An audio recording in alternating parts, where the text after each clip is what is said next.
जुग जुग जिया सुलैला नवा भवनवा के भाग जागल हो।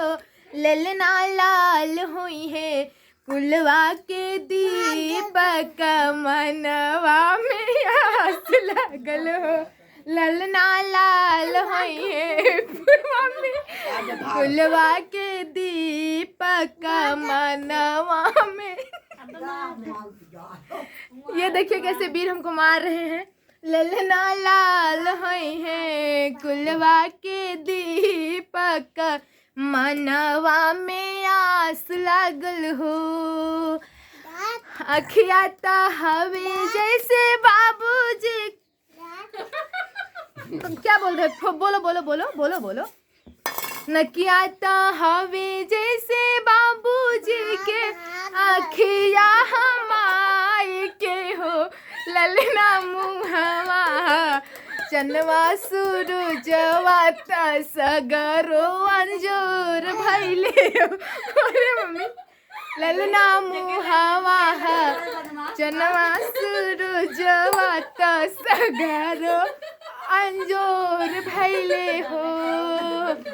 नच नाच गावेली बहिनी लालन के खिलावेली हो। ललना हंसी नच नाच गावेली बहिनी लालन के खिलावेली हो। ललना दीदिया के होरिला जनम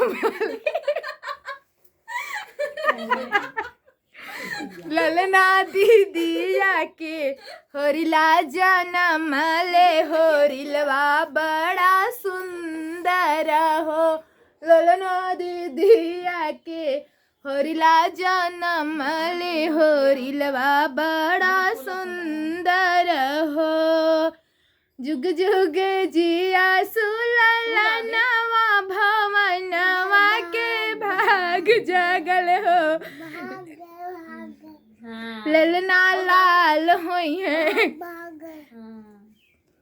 बाय बोलो बाय बोलो बाय बाय।